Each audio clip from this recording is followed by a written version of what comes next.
Assalamualaikum warahmatullahi wabarakatuh. Selamat pagi teman-teman dimanapun Anda sedang berada. Berjumpa lagi kita berjumpa dengan saya Arif RH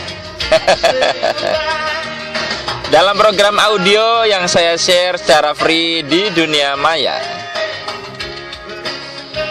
Sebuah lagu dari Mike and the Mechanic mengawali perjumpaan kita pada kesempatan kali ini dengan judul Over My Shoulder.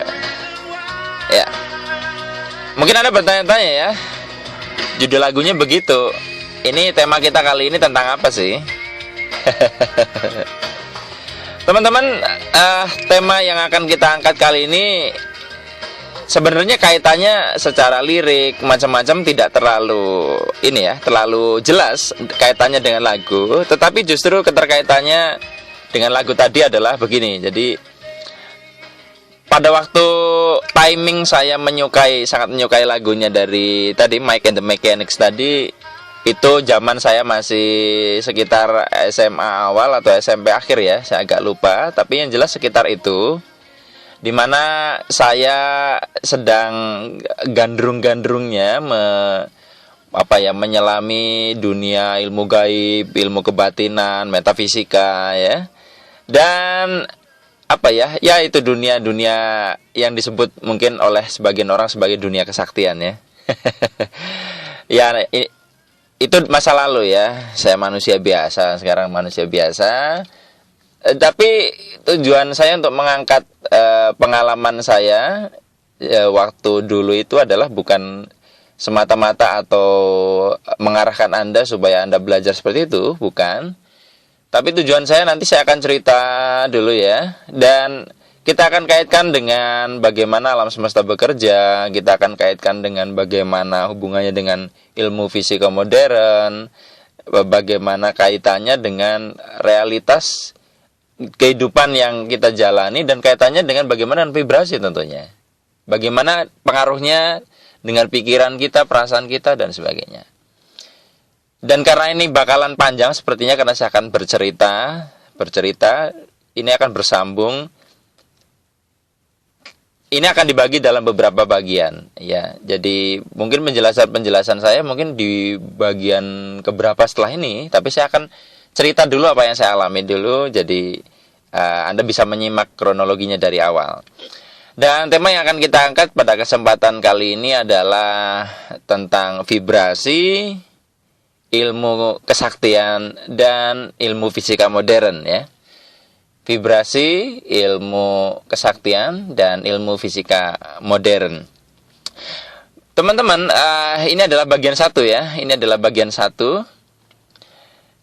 Mungkin ada di antara Anda yang sudah pernah mengalami ya, seperti saya, atau mungkin baru. Jadi saya akan cerita tentang hal-hal yang menurut sebagian orang yang belum pernah mengalami ini seperti nggak masuk akal. Jadi kalau nanti Anda suatu saya mendengarkan cerita saya merasa nggak masuk akal, nggak apa-apa.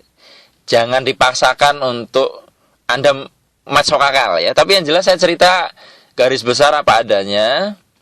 Baik, kita mulai ceritanya ya. Pada waktu saya kelas 3 SMP ya, kelas 3 SMP saya tinggal di Indramayu. Waktu itu ayah saya masih merantau di sana. Nah, satu kampung dengan saya itu lagi marak-maraknya yang namanya belajar satu ilmu yang namanya ilmu silat setruman. Silat setruman itu begini. Kita membaca doa-doa tertentu, kemudian kita memohon hal-hal tertentu. Nah, nanti tiba-tiba badan kita ini bergerak sendiri. Misalnya ya, bergerak sendiri mau apapun itu ya. Contoh misalkan kenapa disebut silat setruman, karena rata-rata meminta untuk jurus silat. Nah, misalnya Anda nggak pernah belajar silat apapun, kemudian Anda sudah menguasai ilmu silat setruman ini, ya. Kemudian Anda pejamkan mata, atau bahkan yang sudah mahir tidak perlu, tiba-tiba nanti badannya bergerak sendiri dan melakukan gerakan-gerakan yang sangat apa ya, boleh dibilang akurat dengan jurus aslinya. Misalkan Anda nggak pernah belajar jurus itu, jadi bisa gitu jurus itu. Dan melakukan gerakan-gerakan yang saya tahu persis teman saya itu kalau dalam keadaan biasa ya dia tidak mungkin melakukan itu ya, melakukan salto, melakukan hal-hal yang tidak mungkin. Nah, akhirnya saya tertarik, teman-teman saya tertarik untuk belajar seperti itu. Ada satu apa namanya, guru yang waktu itu saya waktu masih kecil, waktu SMP kelas 3 itu ya, masih kecil ya hitungannya. Namanya Kiai Mun ya, Kiai Mun. Mun siapa saya lupa. Kemudian saya dengan teman saya namanya, tetangga rumah, belakang rumah, namanya Sabar Iman, itu mau belajar silat setruman, namanya di sana silat serbaguna. Kemudian saya ke sana sama teman saya namanya Sabar Iman ini. Kemudian katanya suruh ke situnya nanti malam. Yang malam, nanti malam jam berapa ya saya lupa, habis Isya atau ya sekitar jam 8-an ya. Tapi nanti malam harus bawa ini dan sebagainya. Jadi kita diberi syarat suruh bawa kembang 7 rupa macam-macam ya. Itu waktu itu dibela-belain waktu itu saya nyari. Dan kemudian berangkatlah malamnya saya ke tempatnya Kiai Mun, dan di sana saya masih ingat betul saya suruh telanjang ya. Jangan dibayangin loh ya. Satu-satu ya, jadi Sabar Iman dulu, kemudian saya suruh telanjang, kemudian dia bacakan doa, kemudian dengan air yang diberi kembang itu saya dimandiin, entah saya suruh diem, pokoknya suruh merasakan aja, suruh khusyuk, dimandiin, kemudian sekitar 15 menit berlalu, kita kembali lagi ke ruangan yang belum kami masuki sebelumnya. Itu ruangan di mana di situ kosong, nggak ada apa-apa ya. Jadi ruangan tanpa ada isinya. Dan saya baru tahu ternyata di situ itu untuk latihannya, untuk mempraktekkan apakah silat serbaguna ini sudah masuk atau belum. Jadi tadi kami proses di transfer ilmu itu. Nah, kemudian giliran nih ceritanya di situ teman saya Sabar Iman. Wah, dia tangannya disuruh ke depan dua-duanya, kemudian dia baca doa-doa yang diajarkan, kemudian tiba-tiba badannya bergerak sendiri. Ya. Wah, cepat sekali dan kuat ya, sampai bisa nendang tembok, ya mukul tembok, dan herannya saya kok ini orang nggak sakit gitu lah. Pokoknya inilah ilmu kesaktian banget lah ya, seperti di film-film itu ya. Kemudian oke cukup, kata guru saya Kiai Mun itu, cukup. Kemudian giliran saya coba berdiri di situ di tengah-tengah ruangan, tangan saya ke depan ya, lurus ke depan, saya suruh baca kok nggak gerak-gerak ya. Saya heran gitu ya, sementara teman saya mudah sekali, kok saya nggak gerak-gerak gitu ya. Coba ulangi lagi, mungkin baca doanya kurang khusyuk gitu ya, kata guru saya. Kemudian saya coba lagi, dan seperti itu saya nggak bisa. Jadi akhirnya saya nggak bisa ya. Berulang kali besoknya saya ke situ lagi dan lihat teman-teman yang lain juga pada latihan itu, kok bisa ya seperti itu, bisa melakukan hal-hal itu, padahal saya nggak bisa. Dan karena saya nggak bisa, kata guru saya, kamu sering-sering wirid ini ya, saya diberikan satu wiridan ya untuk zikir, untuk diamalkan pulang setiap habis sholat ya waktu itu. Nah, tapi waktu itu karena saya kepengen sekali seperti yang lain, bahkan bisa lebih hebat, saya ini melakukan wiridnya akhirnya di luar ketentuan. Jadi misalnya saya disuruh wirid hanya sekian ratus kali, sekian puluh kali misalnya ya. Nah, saya wiridnya itu over ya. Jadi habis sholat saya wirid 1000 kali. 1000 kali. Nanti malam habis sholat tahajud saya wirid 5000 kali. Nah, gitu ya. Waktu itu pengen sakti ceritanya. Nah, Itu saya jalani hari pertama, hari kedua, dan waktu itu bertepatan dengan masuk ke bulan puasa. Waktu itu saya lupa bulan puasa kapan, itu bulan puasa.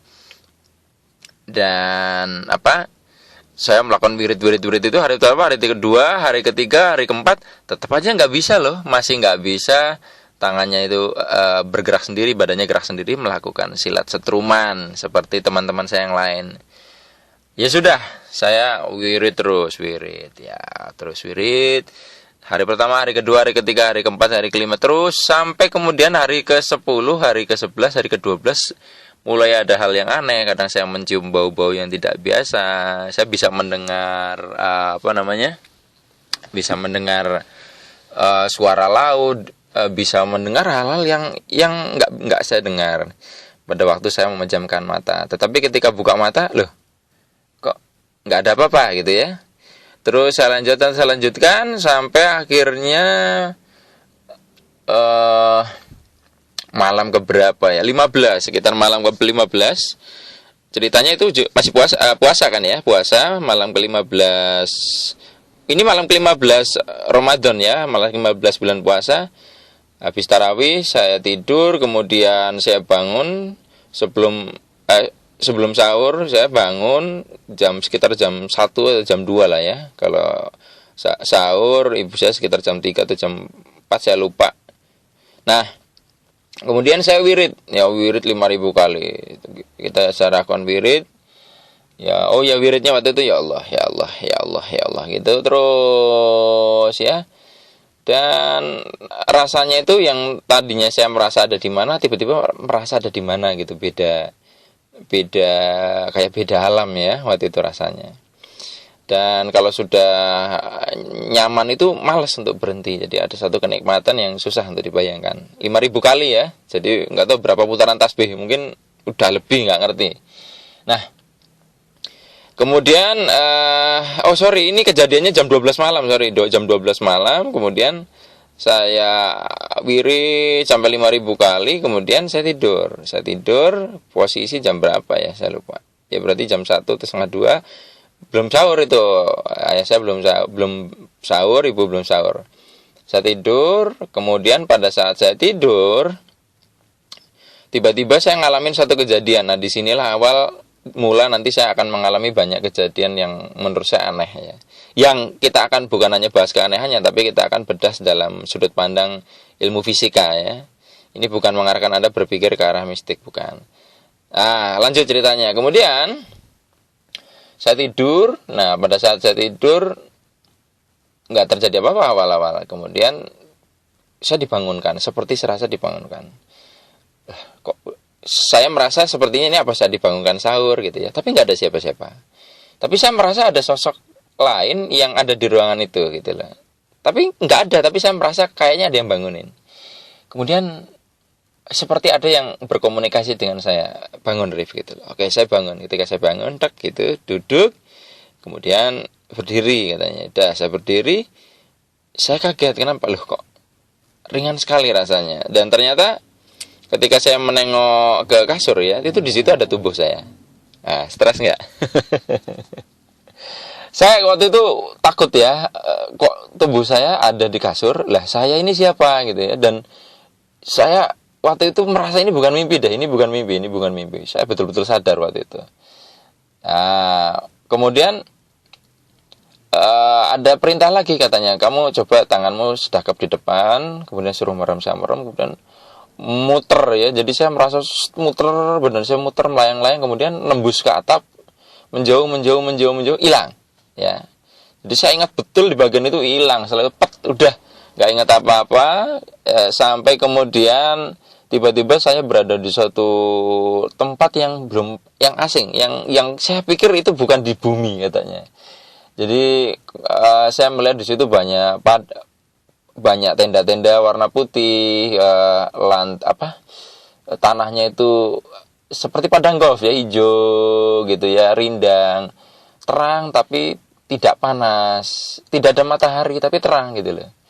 Terangnya tidak menyilaukan, menyejukkan. Kemudian saya lihat di situ orang usianya rata-rata sama ya, baik laki-laki atau perempuan, pakaiannya semuanya putih. semuanya sama, nggak ada anak-anak macam-macam, nggak ada, semuanya usianya sama. Kemudian saya masuk, diajak, nggak tahu, saya lupa saya dengan siapa itu lupa. Saya diajak masuk ke sebuah tenda tertentu, gelap di dalamnya, dan entah saya diomongin apa, lupa. Tiba-tiba saya sudah set ya, seperti kayak tadi lagi muter, kemudian set, udah di pinggir kasur, kemudian saya kaget, terus kemudian saya tidur. Nah, saya pas mau tidur itu seperti kayak masuk ke sesuatu ya, selap gitu. Nah, setelah gitu, lagi, tiba-tiba saya digoyang-goyang, badan saya nggak bangun-bangun, ya, nggak bangun, digoyang-goyang, saya bangun. Terus saya lihat ayah saya lihat, ada ayah saya. Bangun, sahur katanya. Oh iya, saya masih bingung. Ayah saya bilang, kamu ini bangunin dari tadi nggak bangun-bangun, kayak orang mati aja. Nah, di situ madeg ya. Saya waktu itu takut, apakah tadi saya mengalami apa ya, seperti mati gitu ya. Nah, di situ satu hal yang mengganggu ya, tadi mengganggu buat saya terus terang. Kemudian saya makan sahur, dan seterusnya besok saya melihat banyak keanehan, karena waktu itu saya masuk sekolah di SMP saya punya teman tiba-tiba ngomong, kok kamu kayak ini yo, pucet gitu ya, dan sebagainya. Wah, saya tambah takut kan, dan sejak itu saya mengalami, saya nggak tahu apakah halusinasi atau apa, saya ketakutan. Jadi kadang nangis sendiri, macam-macam. Tapi saya nggak bilang loh ya, jadi orang tua saya tidak tahu apa yang saya lakukan ini. Orang tua saya tidak tahu bahwa saya belajar seperti ini, tidak tahu. Kemudian saya tetap wirid lagi kayak itu ya, wirid, habis sholat 1000 kali, 5 kali kan, berarti kan 5 kali sholat wajib. Kemudian malamnya sholat tahajud, kemudian wirid lagi 5000 ya. Pengen sakti ceritanya. Nah, sampai kemudian saya mulai mengalami hal-hal yang aneh lagi. Malam udah 1/3 dari sebulan ya. Jadi berarti sekitar hari ke-20, hari ke-21, setiap saya merem khusyuk, tiba-tiba seperti ada yang bergerak cepat memutari saya, gitu ya. Setiap saya tangkap, hilang. Cepat lagi ketika saya buka mata, hilang lagi. Terus kayak gitu ya. Ini ada apa gitu. Dan masalahnya adalah waktu itu saya tetap nggak bisa melakukan hal-hal yang saya sejak awal tujuan melakukan itu, yaitu bisa silat setruman itu. Gak bisa ya, sampai udah wiridan hampir sebulan kan itu, tetap nggak bisa. Cuman anehnya saya lebih peka kadang mencium bau tertentu, sebab pendengaran saya mengalami satu perubahan-perubahan yang aneh ya. Dan yang lebih sering adalah, yang aneh bagi saya adalah ketika saya melakukan wirid itu ya, meskipun siang hari, jadi kamar saya, kemudian di situ ada saya ya, dan kasur itu deket gitu loh. Jadi kamarnya nggak terlalu besar waktu itu rumah saya. Jadi kalau misalkan pintunya dibuka, itu saya posisi wirid itu di situ, saya langsung gitu loh. Jadi kamarnya kecil. Nah, berapa kali tuh ayah saya ketika misalkan saya lagi wirid gitu, ayah saya itu nggak bisa menemukan saya. Dia bilang, kamu kemana sih katanya. Loh, saya di kamar aja dari tadi, saya lagi wirid gitu loh. Ayah saya nggak bisa lihat saya gitu. Nah, ini anehnya kalau disengaja nggak bisa dilakukan, tapi kalau pada saat melakukan khusyuk kayak gitu, itu terjadi, dan itu bukan hanya sekali ya, meskipun tidak sering. Nah, saya di situ mulai heran, kenapa ya gitu ya. Nah, sempat terbersit, wah ini saya mulai sakti ini ya. Nah, akhirnya kemudian sudah sebulan, dan sudah lebaran itu saya mengalami, nggak tahu, masih teringat kejadian-kejadian, atau sering mendengar hal-hal yang di luar penalaran saya, kok ini aneh ya. Jadi saya sering kayak orang bingung gitu, kadang nangis sendiri, kadang macam-macam. Akhirnya waktu itu ayah saya ya, pas waktu kelas 3 SMP ini, ayah saya heran. Ini kayaknya ada yang aneh dengan saya, ada yang tidak biasa. Akhirnya dia nanya sebenarnya apa yang terjadi, dan akhirnya saya cerita bahwa saya belajar ini itu, belajar ini. Ya saya waktu itu marah gitu loh. Kamu kalau belajar ilmu seperti itu harus hati-hati ya, katanya. Karena bapak dulu pernah. Jadi dalam garis ayah saya itu, dari garis pria, memang semuanya akrab dengan dunia seperti itu. Bahkan ayah saya itu ya terkenal cukup sakti dulu katanya ya. Tapi waktu itu saya ini ya, masih cara pikirnya kan seperti itu ya. Jadi teman-teman mohon ini jangan terus berpikirnya mistik banget ya. Ini baru bagian satu. Saya akan bahas dari sudut pandang ilmiah modern bahwa sebenarnya ini hanya fenomena fisika sebenarnya. Ya fenomena fisika, tapi di satu sisi menunjukkan betapa hebatnya manusia ketika dia mempercayai sesuatu, ketika dia mengakses vibrasi tertentu. Ini luar biasa kalau kita kaitkan dengan kehidupan gitu ya. Oke, lanjut. Kemudian setelah itu karena saya sering ngalamin kejadian seperti itu, akhirnya ayah saya ini memilih untuk sudah kamu kalau mau belajar seperti itu yuk Bapak dampingi. Akhirnya di desa sebelah, jadi 2 desa sebelah ada desa lagi sebelah saya, terus desanya setelahnya namanya Desa Tugu. Itu rekan bapak saya namanya Pak Teddy itu ternyata buka cabang sebuah perguruan ya. Saya nggak sebutkan namanya perguruannya ya, saya nggak sebutkan. Tapi kalau Anda ketemu saya nanti Kopi Darat, saya akan cerita nama perguruannya. Pakaiannya masih ada ya, pakaiannya masih ada juga, cuma saya copot logonya. Kemudian saya di situ ternyata wiridanya berubah ya. Jadi saya masuk sama ayah saya, kemudian di situ wiridanya berubah. Jadi yang tadinya Allah gitu, wiridanya berubah. Dan di situ saya dibersihkan dulu katanya dari ilmu terdahulu. Ya manut ya. Nah ternyata setelah masuk ke situ bukannya saya mengalami satu kesembuhan ya, artinya dalam hati menjadi lebih normal, tapi malah sering mengalami hal-hal yang aneh. Dan tapi waktu itu masih udah mendingan sih, saya sudah tidak sering nangis ketakutan karena fenomena yang saya alami pada malam ke-15 itu, yang seperti pengalaman saya yang mati tadi ya, yang saya keluar dari tubuh saya sendiri. Nah cuman yang menarik adalah saya sering mengalami hal-hal aneh. Misalnya di situ kan diajarin yang itu loh, yang kalau Anda lihat di TV yang mental-mental itu loh, misalkan ada kita diserang kemudian kepental orangnya gitu kan. Itu waktu itu ya zaman itu yang terjadi. Nah pada suatu malam guru besar kami dari Jakarta datang, namanya Pak Sarki. Pak Sarki ngajarin yang namanya sila setruman. Nah ini yang saya tunggu, saya nggak bisa soalnya. Waktu itu muter ya, ada sekitar 50 orang muter buat lingkaran besar. Semuanya pemula. Kemudian ternyata bisa. Wah muter kan giliran. Jadi mereka diberi kesempatan masing-masing 2 menit untuk mengalami yang namanya sila setruman itu. Giliran terus muter sampai akhirnya sampai ke ayah saya. Jadi ayah saya di sebelah saya.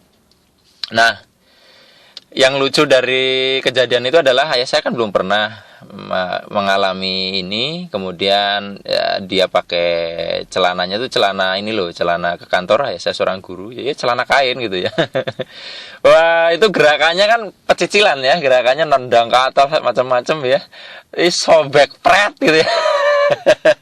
Itu 50 orang di situ ketawa semua termasuk saya ya. Itu sobek lebar sekali ya, sampai kelihatan celana dalamnya.